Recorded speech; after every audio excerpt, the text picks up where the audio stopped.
advancement and all that, because digitization will be there. During your second thought process, or maybe your second comment, you said with 1, 2, 3, 4 things, HR will become relevant. So this was about HR. But what I've understood when somebody was discussing or somebody was reading about your resume or your profile, I have understood you're a consultant. I mean, faculty, industry, and all that, but also you have been a consultant. Am I right? So let's presume HR will become non-relevant or relevant, whatever it is, due to digitization and all that. Whether consultants will remain relevant? You finished? Yes. Very humbly I am asking.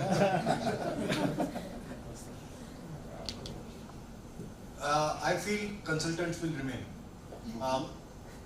Not only in HR but in every walk of life. They will remain.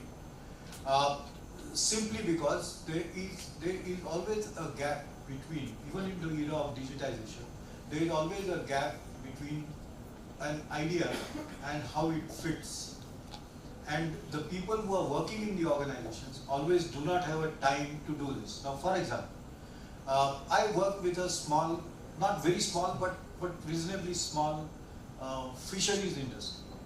And I used to consult with them because they wanted to introduce payment by results, performance management system by any name. Also formalization of some of the rules, growing from a informal organization to a formal organization, etc., etc.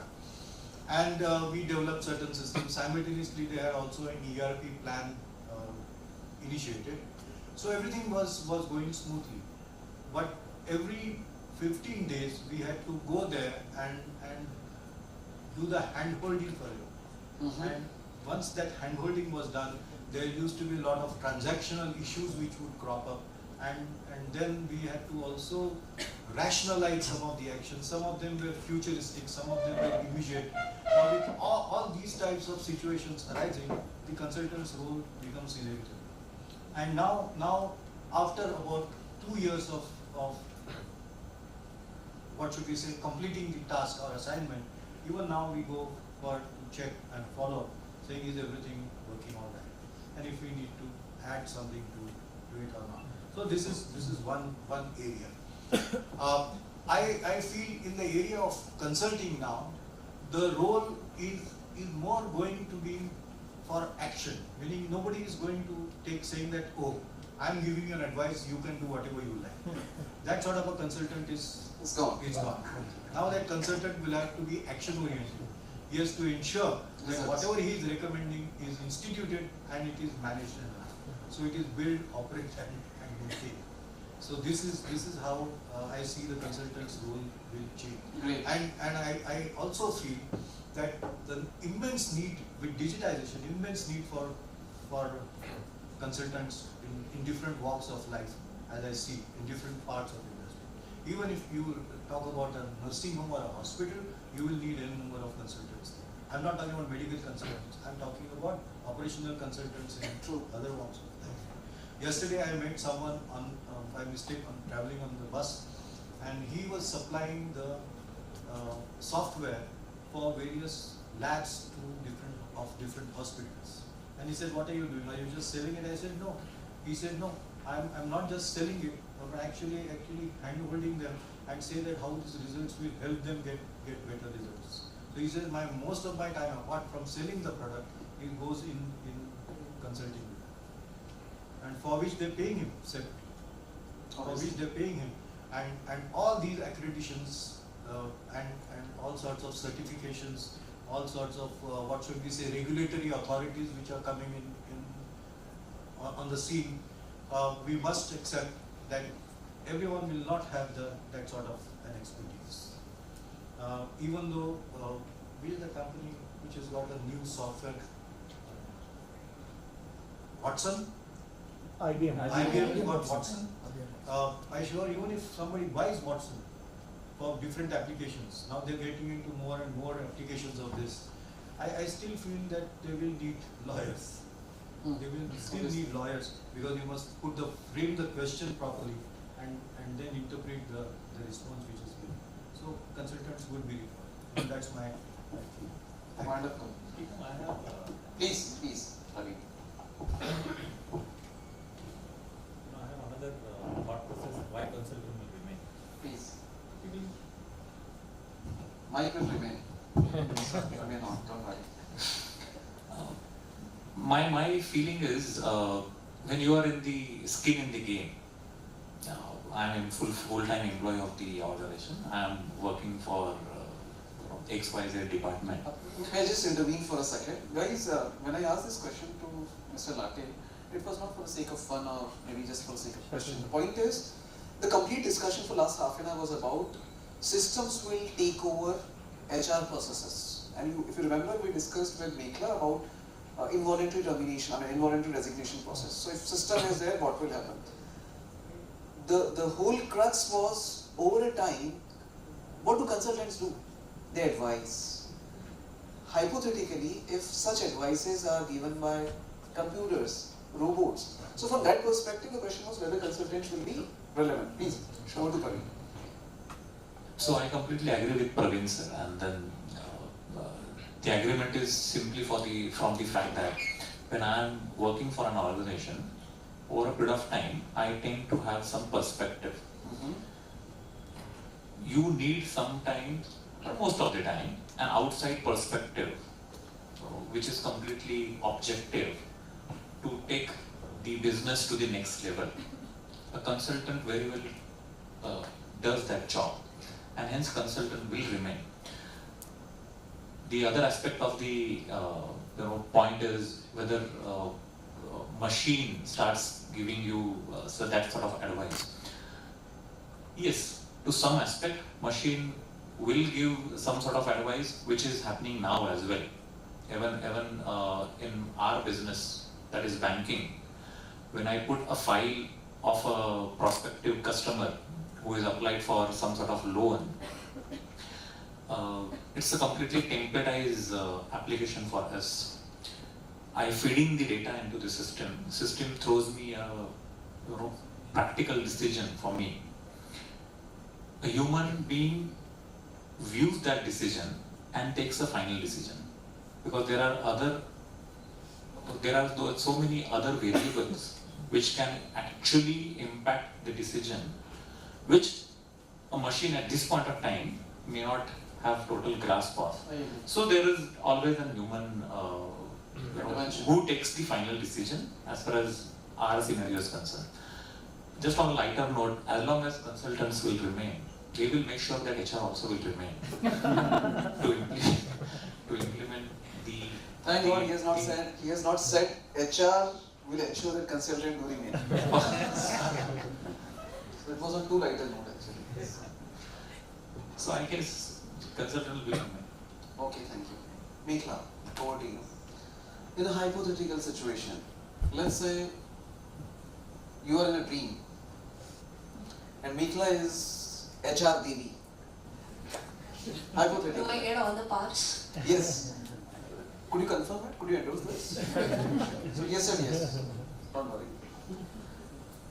In this dream, all the HR fraternity members, they are approaching you because you are HR Devi. And they are saying, Devi ji, the point is, it seems that HR needs to be transformed, and we have heard a lot from Praveen ji and then Praveen ji about what it needs to be done, what need not to be done. So more about learning, technology and all that. But our topic is preparing for tomorrow. HR transformation, the second part is preparing for tomorrow. So this fraternity is coming to you in this dream and saying, Devi ji, what should we do? How should we prepare for it? We know, yes, technology, learning, L&D, with respect to technology, all is that fine. But how to prepare for tomorrow? So what are the 3-4 salient features or maybe guiding factors which you will share it with the team? So I typically want to answer this question from a student perspective, because I am the youngest in the panel and I have two more senior. I thought I am the youngest. Thanks you, Tony.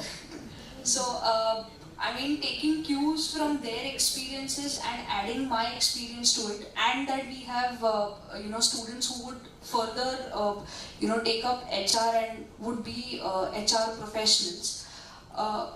What they would need to do and tomorrow means, I think it is more from their future perspective. Career perspective. Yeah, what they need to do is be really aware about what is going on in the industry, at least which you are part of.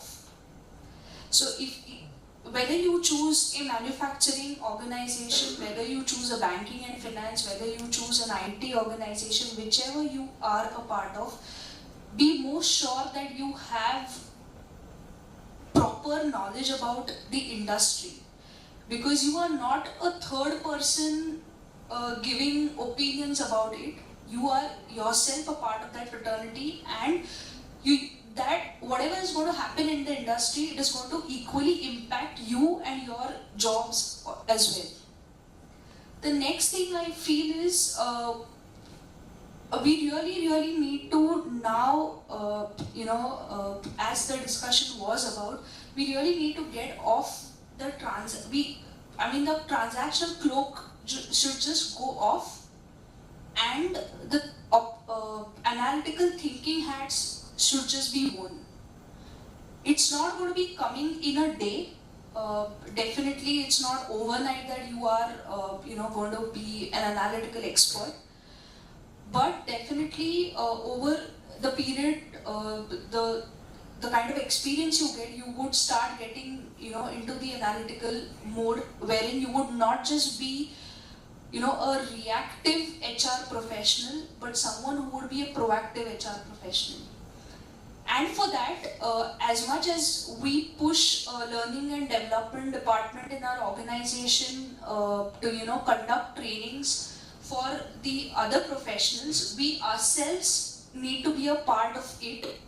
We ourselves need to upgrade HR skills by the means of HR certifications, and try and explore into many other geographies as possible, and not just limit ourselves to one country per se or one industry per se. A diverse experience is always welcome, because when you have a diverse experience, that's the kind of people you meet, and your previous experience could actually help for your next experience. And of course, I feel that I do see that if all of this is kind of aligned, eventually the statement that goes at a CHRO, a Chief HR Operations, can become a CEO, will definitely turn true. Wonderful. I think great points. One was about diversity, second thing was about continuously learning with reference to the new requirements, and you discussed about geographies and all that. So, Praveen, taking this from Mekhla, since you're a senior HR professional and you keep on meeting HR folks during HR conclaves and on various forums, where is the problem? I mean, in terms of your assessment, where is the problem then? I mean, if we know this is a solution, where is the problem? Why can't we do it? Why it is still a topic for let's say a symposium or maybe a HR conclave? Why it is so difficult? It is difficult. Why is There is no doubt about it. And the difficulty arises out of our traditional thinking. The way our upbringing happens, we are, most of the time we are trained to think in one-dimensional or two-dimensional way. And hence there is a limitation for us to get certain other perspective. If the point or the issue what Mekhla just now mentioned, many a times I understand that there are certain other needs and I need to upgrade myself. But the initiation which has to come within to acquire those skills, there lies the problem. And there lies the problem with the HR professional as well. How many times we keep on upgrading ourselves. So I I cleared MBA in a decade back. Have I gone ahead, does certification in certain other areas? Have I gone ahead, acquired certain other certification post that? So many a times, even personally for me, that now I reflect onto my own scenario, very little. Probably I would have upgraded only once or twice. Whereas the need of the hour is the upgradation happens minute by minute, day by day. It's a continuous process. Have I kept up the same pace? So the reality is no. And that is so with most of the human beings. While I understand the need and I understand the issue, the action to correct it lacks. And then HR comes in that. My take is HR has to act as a catalyst in this process. So there are, like in Mekhla's industry, one has to keep on upgrading about the knowledge, otherwise they cease to exist. I learned C++ in 90s. It's no more. So, had I been not acquired any other knowledge. But how come you did your MBA a decade back, you said, and you did learn C 90s? No, I never learned C. Just an example. Thankfully, I do not have I was just any. wondering from analytical perspective. I do not have any exposure whatsoever as far as computers are concerned. Barring Excel, Word, PowerPoint, and my own HRMS, my exposure or knowledge about computers would be meager. Just for my example note. So, our job as HR professional is to become catalyst. I need not learn the process, but I have to act as a catalyst to induce somebody to learn that process and then achieve my business results. So, is there any? Got it. So it's more about, we know we want to get it done for others, but at the same time we are very happy at where we are, and we are just keeping it as it is. It's like आँखों में रहा, दिल में उतर के नहीं देखा. आँखों में रहा, दिल में उतर के नहीं देखा. कश्ती के मुसाफिर ने समंदर में उतर के नहीं देखा. So, we want to do it, and we want to do it for other people.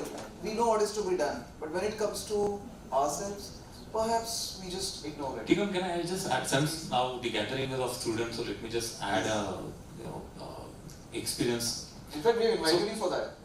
Please. Thank you. So, most of the time what I witness whenever I have fresh MBAs joining organizations, as an employer we are fairly enthused about various projects the student has undergone during the course. True.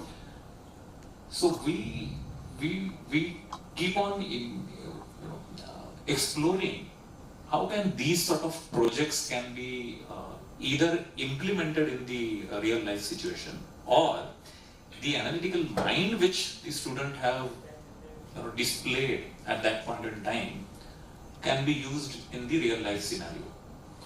But unfortunately, so many a times it happens so that the student typically looks at the project from a marks earning point of view. Suppose 20 are the assigned mark, I got 20, thank you very much. Project, so then it gets displayed only on the resume and then that's about it.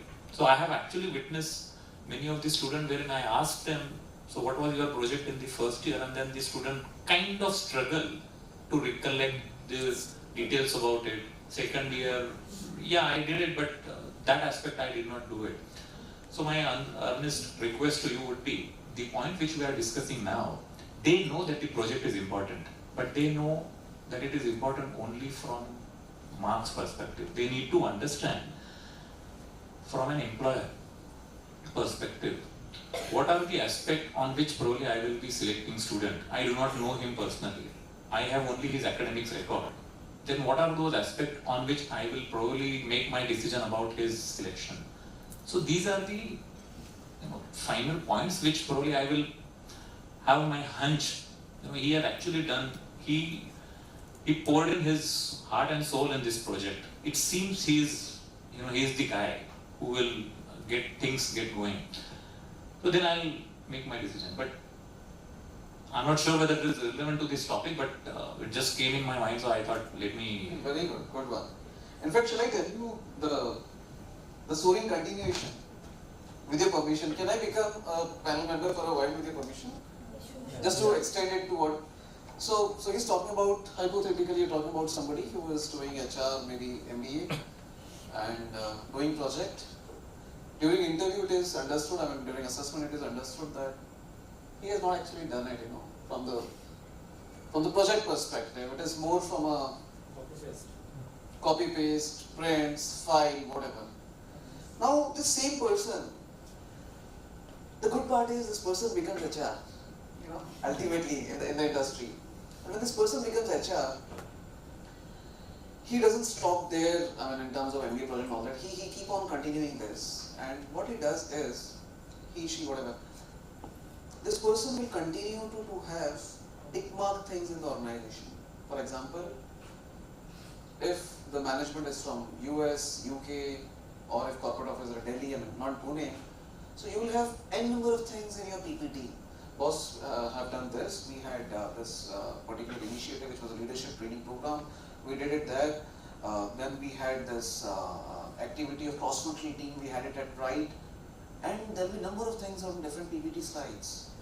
Ultimately, at the end of the day, has it actually resulted for the growth of the organization, or maybe forget growth, whether it has contributed to an extent that the money which has been invested, if so invested, the answer will be no, zero.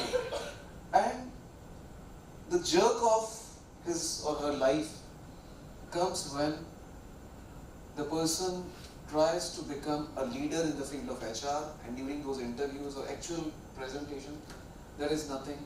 It's all about show, employee engagement, excite events. The person would not know how many people are actually engaged by that. People who were partying yesterday or enjoying those activities. Second day, they went for an interview for some other company and they moved on. So this thing, I think, from HR transformation perspective, because Meghla also started from student perspective. Enjoy it. There is no limit to enjoyment. Do enjoy as much as you can. Please do. But at the same time, whatever subject you are taking, please get into it. It cannot be touching the water from the surface side. You have to dip inside. So that was a gyan for a while. Let me come back to the actual subject once again and over to Mr. Latte. So Mr. Latte, we have understood gaps, as Praveen has said. We have understood recommendations which were given by Meghla. Now you have ample experience. You have seen many HR guys. Are you confident we since HR fraternity would be in position to prepare properly for tomorrow, which is the topic in fact?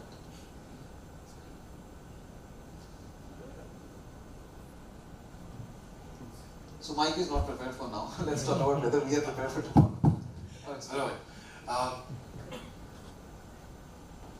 During last over 40 years that I have been associated with the profession, and I was also associated with National Institute of Personnel Management, and we conducted every year we used to have a conference and a theme, and we must have discussed this same theme on several occasions, not once or twice, but on several occasions. By change of words, the theme was whether we are transforming ourselves or not transforming ourselves. I think the challenge lies in the fact that, and also I must tell you that whether we are passing through turbulent times, industries, we are passing through a transition period, and these words also have been used quite often. Our businesses have grown, our HR fraternity has grown. The quality of presentations that I see in the HR conferences has improved considerably. The number of institutes which are coming forward and telling us what they are doing and how their alumni are faring in different walks of life. There is a very good picture about this.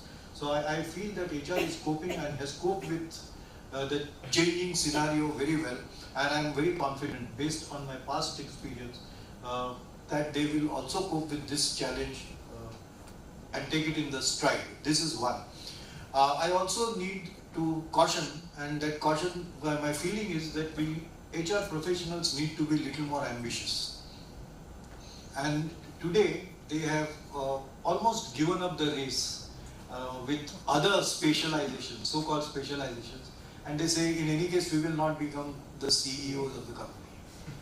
And they must get back into the race. And once they get back into the race, I think we will catch up with everyone else. So you're positive? I am very, very positive. Because I've seen, in 40 years, we have coped with, and people are doing pretty well.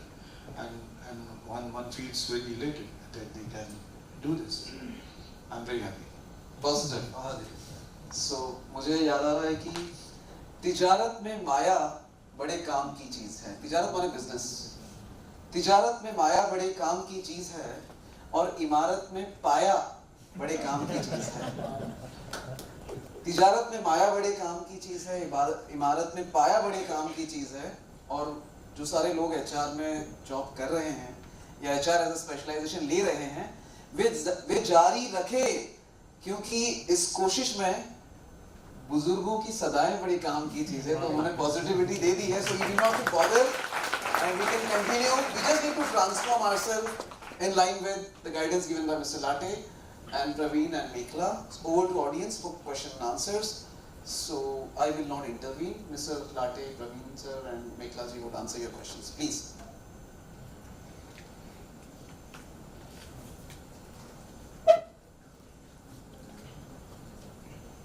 Yes sir. Mike.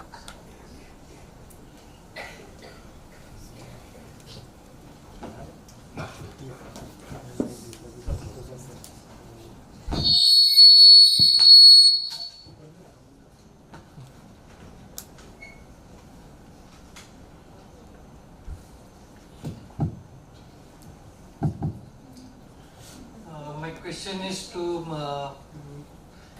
Mekhla ma'am. You answer one of the questions as a HR Devi. You talk about the youngsters getting into the professions and starting their careers. But when it comes to transformation, the hardships are felt by the aged ones. I think so.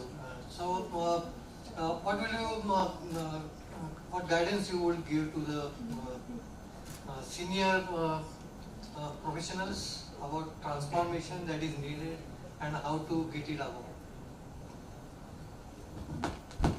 So that guidance is not just for seniors, but it includes me also. The key is that we cannot be happy with where we are, or we cannot be satisfied with what we are doing, because that eventually, I mean, any skill that you acquire, if you just bask in the glory that you have that skill and do nothing of it, or let it deplete, that will not get you ahead. So for us seniors, and by that I mean typically people who have now crossed the experience of 2 years and plus, our objective should be how better can I do than what I was doing yesterday, or what value can I really add to the organization that I am part of.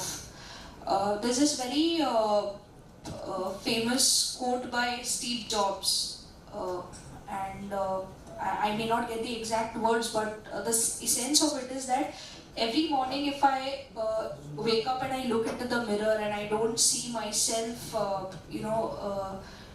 doing anything, basically adding value, then what am I really doing? So the answer for the seniors is, are we really stepping one step ahead, climbing the ladder one step up, and bringing about a change, or are we just accepting that reality aisi hai to it will remain like that only? And also we can try and be a little more proactive with terms to how we can support the organization with the goals and the objectives that the organization has, rather than being more reactive about it. So typically when Tikam said about this example that the employee got an email or the HR said that you're going to be terminated, was more of a reactive kind of a methodology. Did we really act upon it in a proactive way? Had we acted in a proactive manner, probably that statement would have had not come. Does that answer your question?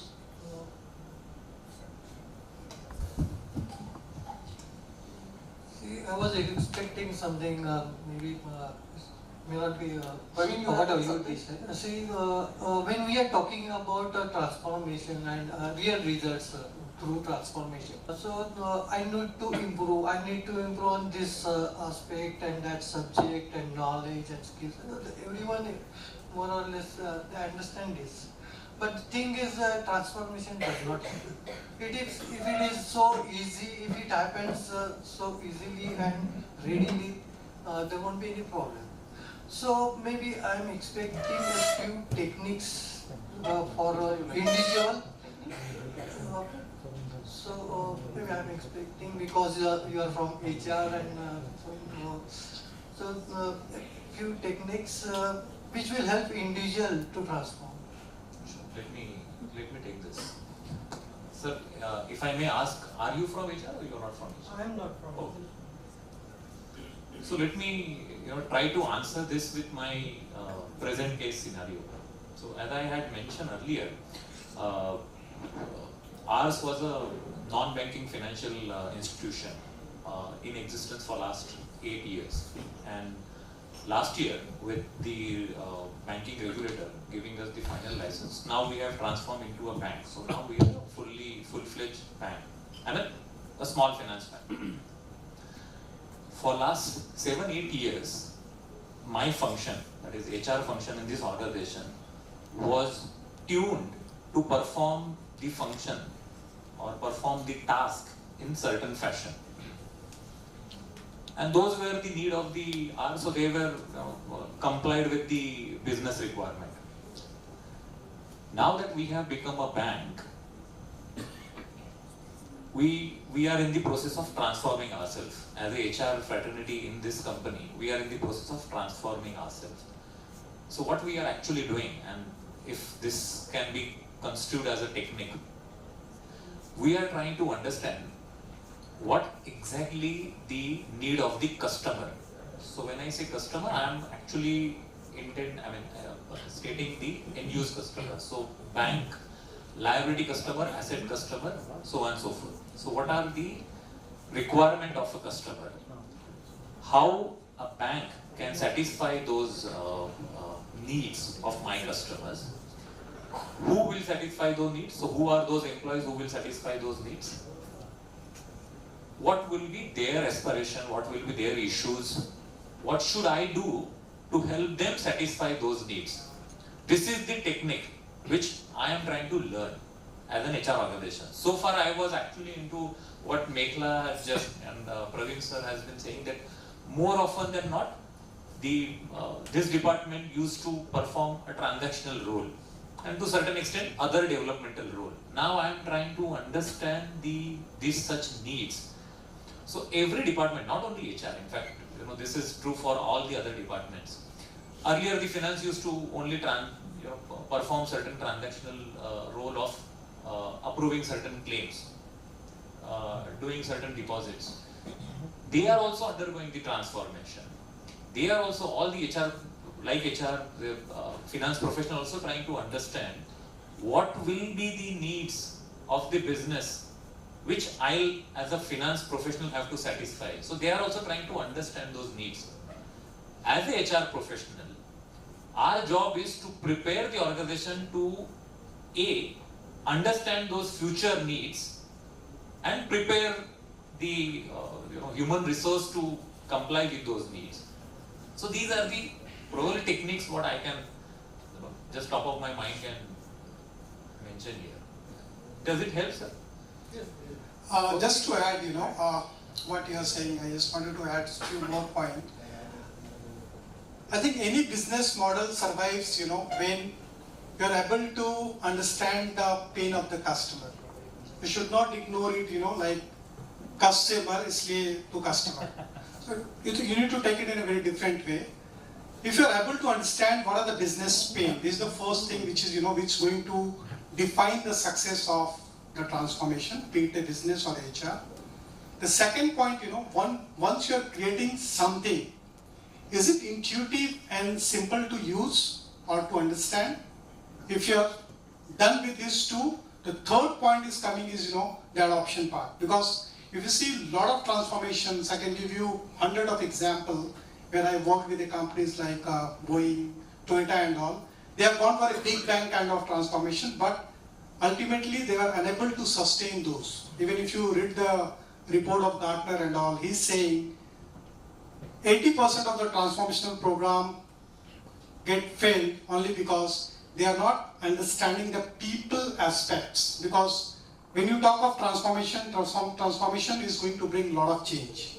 And when the change is there will be always resistance to change.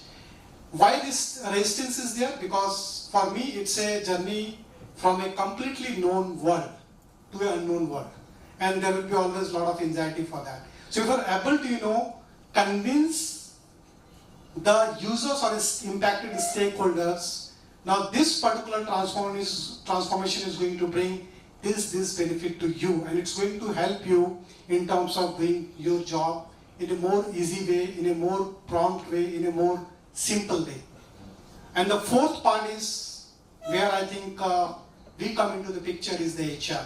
So how HR is aligning the people to understand about the change, the people to understand about the benefit of change, and also enabling by providing whatever the requisite skill is required to adopt and excel on that particular change. So what I think these are the 3-4 points which helps in terms of, not only bringing the transformation, but also bringing the outcome and also making all the transformation a successful transformation.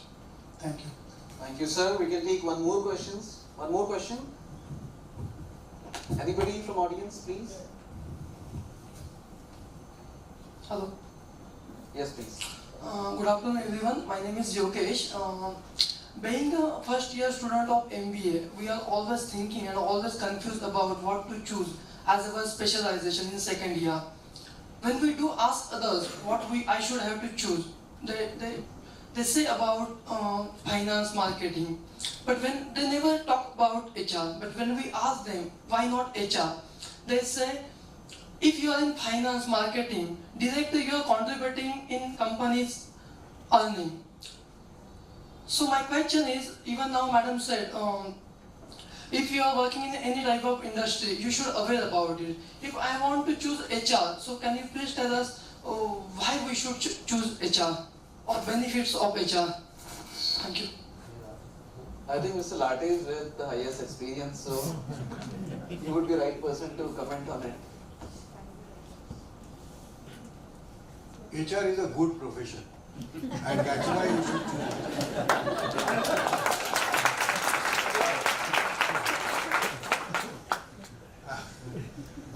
Also, please understand that over a period of time, HR has evolved, and HR has also become more accountable than what it used to be 10 years ago, 15 years ago.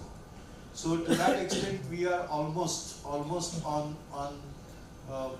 at par with contributions that finance and marketing guys make. Now, let's understand this. When we say that marketing and finance guys contribute to the bottom line, do you mean to say, I work for many organizations, do you mean to say that every person working in finance department contributes to the bottom line? It doesn't. He only tallies data. Does every marketing guy contribute to the bottom line of the organization? No. So whenever we understand an organization, that organization consists of, or it consists line and staff functions, and organizations can sustain only on the basis of line and staff. If you look at Indian Army, when Jawan is fighting, only one Jawan is fighting, there are at least 25 more people supporting him, and all of them are in the staff role. So it's a myth. It's a myth that organizations, the people who are in the other functions, other than HR functions, contribute directly. Yes, it is true that they are more visible. They are more visible, and their roles are given due importance. But I think now organizations have realized the importance of HR, because the business scenario is changing. Business scenario is changing where people resource or human resource contributes to the growth of the organization. In short, suppose if you talk about an insurance company or a banking company, that most of the competition in the banking industry or in the insurance business is on the products that they sell, and most of these products are guided by or controlled by the insurance regulatory authority and also the SEBI or any other controlling authority. Now nobody can deviate. It is ultimately the people who make the difference in terms of the selling of those products, and those who really can contribute to the bottom line. It's the people, my friends, not the products who contribute to the organization's kitty. So it's better that we understand that it's not just the functions which are on the front, what you say, front desk, which are contributing. Everyone does contribute in its own way. So my humble submission is that if you don't want to select HR, by all means don't select HR, but not for this reason. The reason is not very right. Great, wonderful. I'll just add to it. In first place, my suggestion to you would be, and not that I have so many grey hairs, but at the same time, with some age, I'll guide you. Your life decision and your career decision should be based out of your own choice and not out of somebody else's opinion.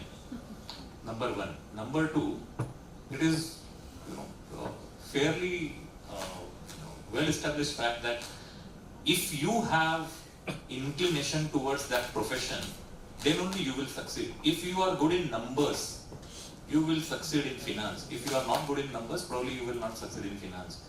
If you are good in dealing with human beings, then only you will succeed in HR profession. Else you will not.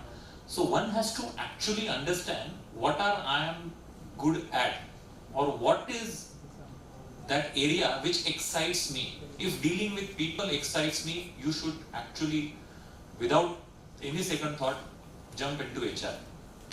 Secondly, it's a traditional and probably age-old notion that HR is a support function. So in this organization, we had this terminology, support function. So we actually changed that. Now everything is business function. There are sales, there is HR, there is finance, there is customer experience, and then there is so many other departments. Everything is business function. So that notion is undergoing a change of frontline. The only thing is one probably have to, in some of the organizations, so you mentioned about marketing. Actually it should be sales. Sales and marketing are two different functions. So sales people get incentive. Some of the organizations, they don't give incentive to others. It is only to the person who is driving the revenue. And that there is actually a valid reason for it. So my advice to you would be, as a aspirant, probably HR professional, is if you have inclination of dealing with human issues, human challenges, then you should definitely get into HR. If you have doubt about it, you should explore some other fields as well. Just to add, if I can give one example. Most of the young professional or young students here probably would have seen Formula 1 race. Now, that's a very apt example which I have been giving in a couple of campuses. There is only one driver in Formula 1. The first thing the driver does, whoever wins that race or the championship, moment he finishes the race, wins the race, he comes out of the car and he straight away goes to his crew, because had it not been that crew, he wouldn't have won the race. The people who are changing each tire in 2 seconds, if they are bit laggard, and instead of 2 seconds there is 3 second gap, Chapter is he may not have won the race.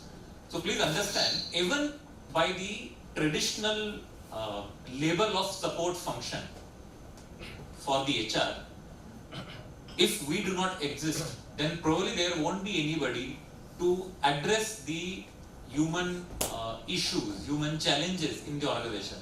And if that doesn't get addressed or that doesn't get resolved, then the organization will not progress or the organization will not achieve the intended business result. So every function contributes. I hope you are getting the... Manoj, you wanted to add something? You had a mic. Okay, so yeah, I just. I thought by telepathy you already communicated.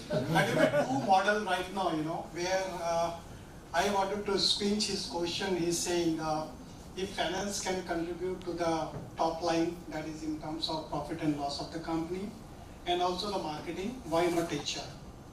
So I will give you one example which is basically a very personal and close to me. I do have almost 20 years of experience, and out of 20 years, I think I've worked 7 years as a subject matter expert in managing transformation, and that too with the Fortune 100 companies based out of US and Europe. And my role was basically, whenever that particular organizations, be it Toyota or USAA, which is all, I mean, say US based company and all. So they are going for a big, IT transformation. So when I say IT transformations, first they are going with the business transformation and then putting IT as a part of their automation so that they can make the entire process and system more productive. My role was basically doing a hand-holding to the HR people. Because, you do as is, what is your current and the usual way of doing business and all. The second part, what will be your new way of working. And there will be always gap in terms of what you are doing currently and what you are supposed to do as a part of transformation. In terms of skill, competency, a lot of gap was there. So my role was basically to identify, what is the readiness of the employees to adopt to the new changes. That is, of course, new skills, new roles and all. And then provide a hand-holding in terms of, the training and all, so that there should be upskilling on that and it should be readily available to start working on the new way of working, be it related to the system and process. So with this particular, the initiative, we were able to provide the talented, skillful resources to work in a new way of working and all. And for that, I think my entire team, those who are working on this initiative, their charges to the organization was $120 per hour. So that was the revenue which we are generating, and at the end of the overall revenue, I can see it, it was somewhere around 4 million, 5 million kind of USD dollars. So that way we are not only impacting the top line, but the bottom line also, and you can calculate in terms of what revenue you have generated. This is one example which I wanted to share from my personal experience. Second, as a part of any of the organizations, let's suppose business is asking, I want 100 employees who should be skillfully ready to do the analytics or maybe business analytics kind of role. Now it is the role of the HR to identify those 100 people from the organizations and do end-to-end kind of training so that by the time, you have a target date by the business which you have demanded that I want 100 people, say by December 2017, they should be readily available.